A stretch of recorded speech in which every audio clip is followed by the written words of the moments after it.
नहीं जानोगे तो फिर खेल देखने का मजा भी तो नहीं रहेगा ना। तो आइए शुरू करते हैं। रूल नंबर 1, वाइड और नो बॉल पर अब बल्लेबाज डीआरएस ले सकता है। जी हाँ, 3 साल पहले का चेन्नई वर्सेस राजस्थान मैच याद है आपको? आखिरी ओवर में धोनी आउट हो गए थे और डग आउट वापस लौट गए थे।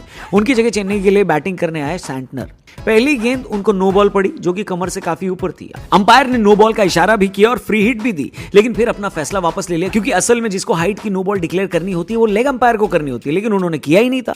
बॉलिंग क्रीज पर खड़े अंपायर ने अपना फैसला वापस लिया, लेकिन धोनी को यह बात सूट नहीं करी। आमतौर पर शांत रहने वाले कैप्टन कूल डगआउट से मैदान तक आ गए और अंपायरों से लड़ाई करने लगे। खैर, आखिर में यह मैच चेन्नई जीत गई, लेकिन धोनी को इस बात के लिए अपनी 50% मैच फीस गंवानी पड़ी। अब इस लड़ाई झगड़े की कोई जरूरत नहीं है। साल 2023 में अगर आपको लगता है कि गेंद नो या वाइड बॉल थी तो आप बिंदास होकर डीआरएस ले लो। रूल नंबर 2 जो चेंज हुआ है वो इंपॉर्टेंट रूल है। अब आपको अपनी प्लेइंग 11 टॉस से पहले नहीं, टॉस के बाद बताने की अनुमति है।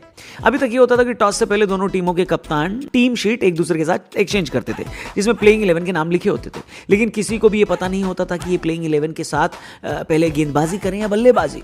अब नए रूल के हिसाब से आप 2 टीम शीट तैयार कर सकते हैं। एक इस हिसाब से कि अगर पहले बल्लेबाजी आ गई तो कौन सी टीम खिलाएंगे, और दूसरी इस हिसाब से कि पहले गेंदबाजी करनी पड़ी तो क्या टीम खिलानी, और फिर टॉस के बाद जो भी डिसीजन लिया जाए उस हिसाब से आप अपनी टीम सामने वाले कप्तान को सौंप सकते हैं। यानी टॉस जीतने के बाद डिसीजन अभी भी विनिंग कैप्टन के पास हो, लेकिन हारने वाले के पास भी चेंज करने का मौका रहेगा, और ये कॉम्पिटिटिव क्रिकेट के लिहाज से बढ़िया चीज है। रूल नंबर 3 की बात करते हैं, और इस आईपीएल का सबसे बड़ा रूल, इंपैक्ट प्लेयर। इस साल से आईपीएल में इंपैक्ट प्लेयर भी पार्टिसिपेट कर पाएगा। इस रूल का आपको जाना जरूरी है, क्योंकि इस आईपीएल में बहुत सारे मैचों के फैसले इंपैक्ट प्लेयर तय करेगा। क्या है ये इंपैक्ट प्लेयर, कैसे काम करता है, हम आपको सब बताते हैं। देखिए, ऐसा है कि मैच शुरू होने से पहले कप्तान प्लेइंग 11 की एक लिस्ट बनाता है। अब उसको इस प्लेइंग 11 के अलावा 4 सब्स्टिट्यूट खिलाड़ियों के नाम भी लिखने पड़ेंगे जो कि इंपैक्ट प्लेयर बनने के लिए नॉमिनेटेड रहेंगे। इनमें से किसी भी एक प्लेयर को टीम इंपैक्ट प्लेयर बना सकती है और खेलने को बुला सकती है।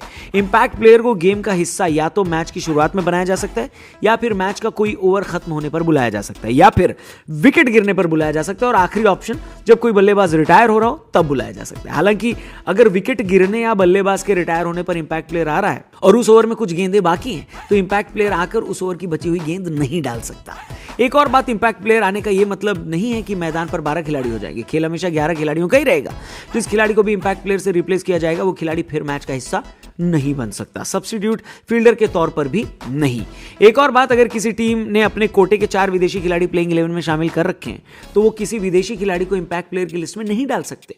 यानी अगर आप स्टार्टिंग प्लेइंग 11 में 4 विदेशी खिलाड़ी खेल रहे हैं तो फिर जो खिलाड़ी आप नॉमिनेट करेंगे वो सारे इंडियन होने चाहिए। हाँ, अगर आप 3 विदेशी खिलाड़ियों के साथ अपनी प्लेइंग 11 बना रहे हैं तो आपका एक विदेशी खिलाड़ी इंपैक्ट प्लेयर की लिस्ट में जा सकता है।